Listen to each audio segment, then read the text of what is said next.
Lepo pozdravljeni in dobrodošli v mesečnik za maj 2019. Moje ime je Lili Sorum in znova sem za vas pripravila marsikaj koristnega, uporabnega, zanimivega, tudi nagradno igro in pa seveda pričnimo z numerologijo. Najprej bom predstavila novo osebno analizo, kajti na Facebooku ste me že spraševali, kaj bo maja.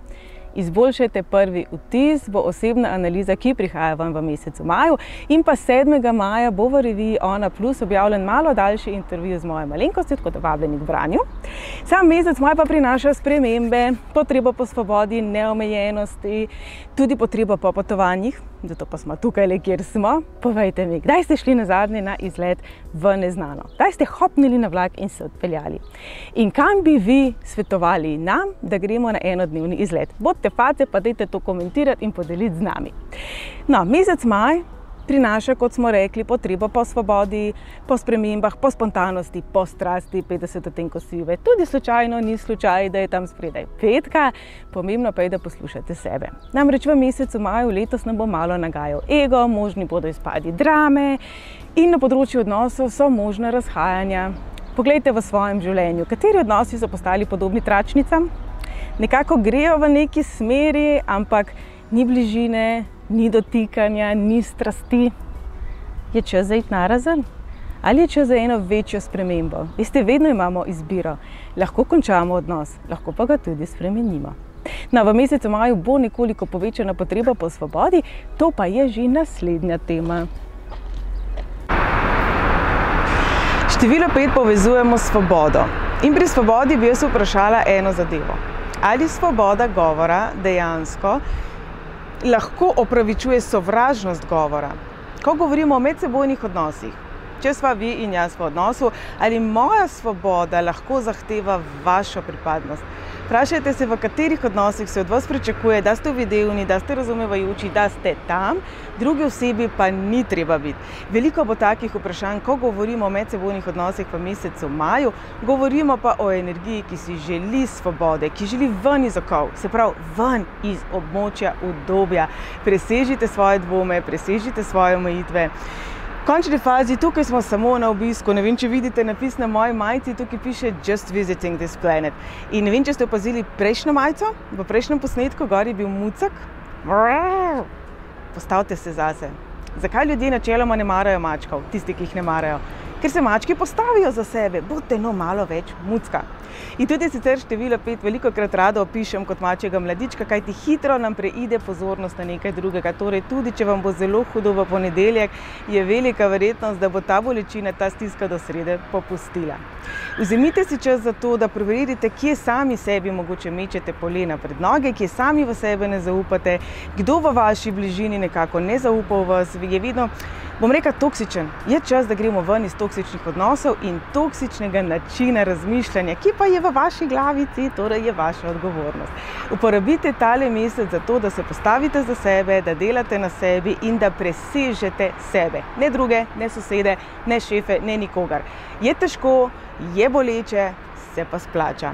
In ko govorimo o tem, kako se postavite sebe, kako je, ko si res na podno, kot temu rečemo, je tukaj letale knjigica od Sabince Gorenc. Sabinco boste spoznali takoj zdajle.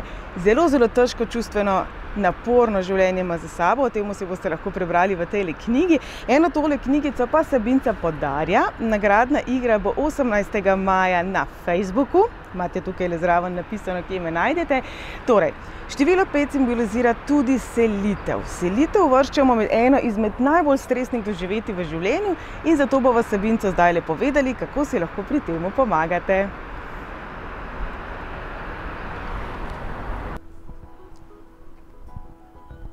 Število 5 simbolizira spremembe, selitev in selitve ponavadi so povezane z nepremičninami.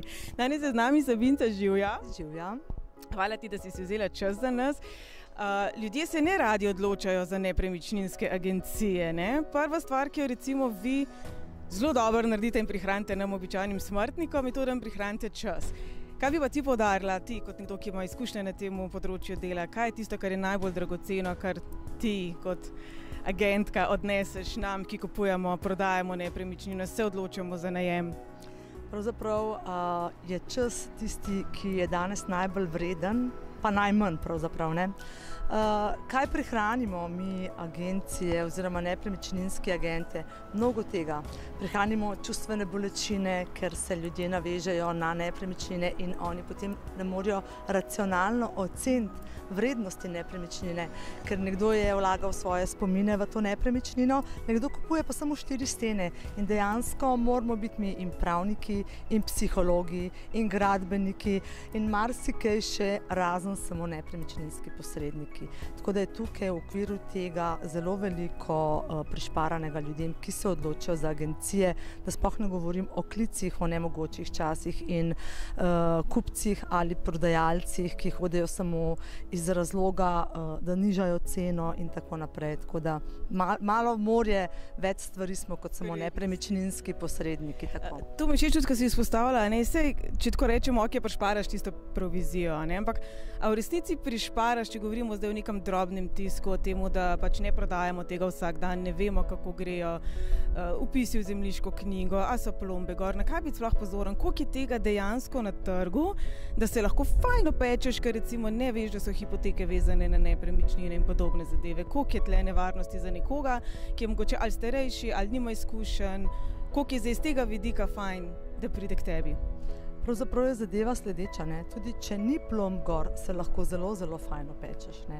Ker že če nek zakon ne poznaš, se lahko zelo opečeš, če si dober človek, mogoče nekomu malo preveč zaupaš, nekdo ne gre v nakup samo s čistimi nameni, ne.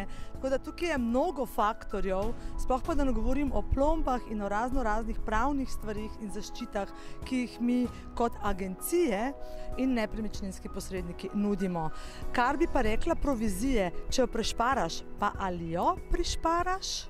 No tako, to je bilo v bistvu moje vprašanje, ne? Ali v bistvu res kaj prišparamo, če mogoče na drugi strani je nekdo, ki nima čistih namenov. Koliko let se ti že ukvarjaš s tem? Mislim, da 23, se ne celo 24 let. Carica. Zdaj pa za vse tiste, ki razmišljate, ok, nimam denarja, res si ne moram tega privoščiti, težko plačam položnico, vsi se kdaj s tem soočamo. Naj vam povem, da Sabinca je ena taka, tako kot tam mladi rečejo, badass punca in je dala marsikaj v življenju čez, tako da zelo dobro razume, kako je to, če ni za položnice, zelo dobro razume tudi stisko, strah, čustva in tako naprej. Mislim, njena življenjska zgodba je ena izmed najbolj globokih, kar jih poznam. Tako da, če vas zanima, lahko si preberete o tem v njeni knjigi. Bo nekje v neposredni bližini tudi njen kontakt, tako da Sabinca, se te lahko moji gledalci kontaktirajo, a ne? Ja, z veseljem me lahko kontaktirajo tudi za kakršnokoli informacijo, oziroma na razpolago sem tukaj za ljudi, ker vem, kako je biti v stiski in tukaj smo, da si pomagamo, ne odmagamo. In življenje je tako lepo, če skupaj stopimo, ne pa vsak v svojo stran.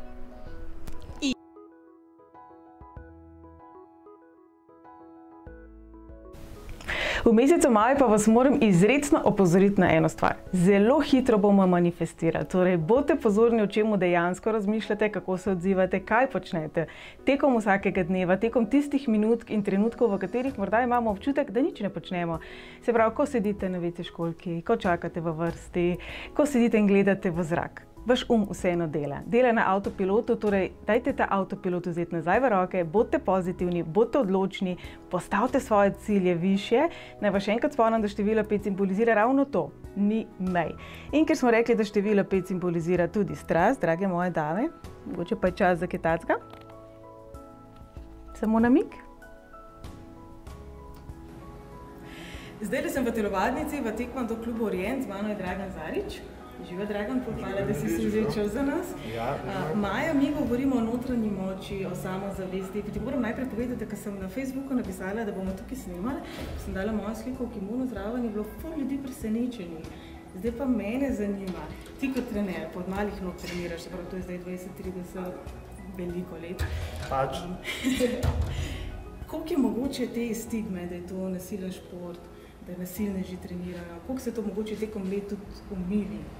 Pa jaz mislim, da se to s časom že izpel, da v preteklosti je veljalo to za neke agresivne športe, agresivne ljudi, da to trenirajo. Zdaj vemo, da temu ni tako, da trenirajo od 4 do 100 let, mi rečemo. To je bilo moje naslednje vprašanje. Kje so omejitve?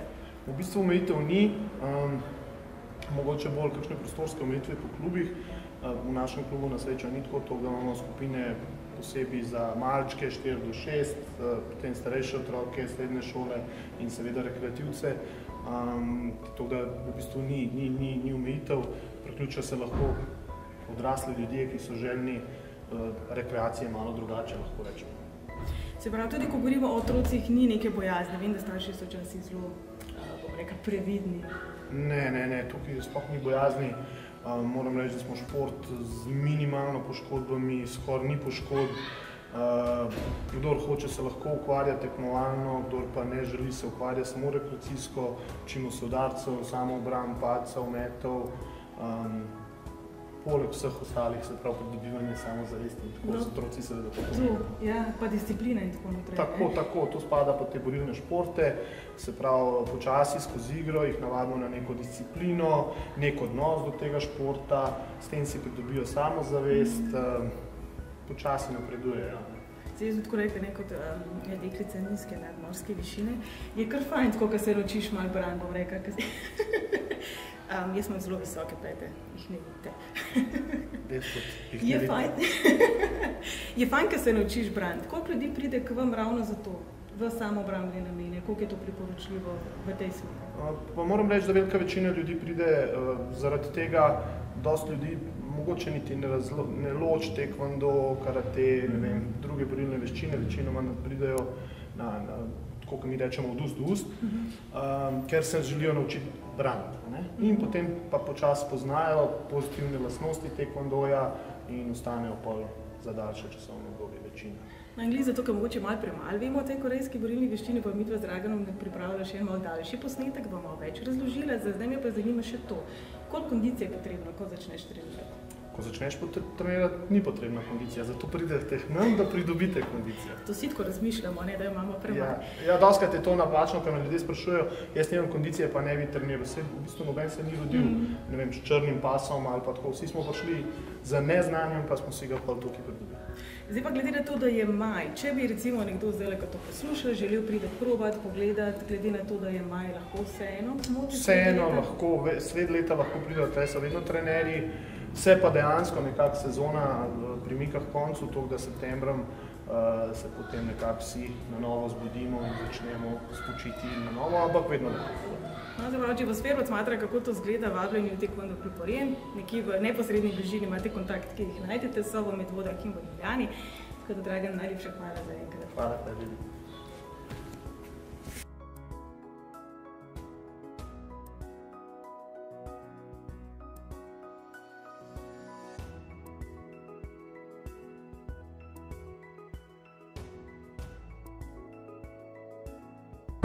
Je padla komunikacija, mi je padla, ne koncentracija. Komunicirati se snima.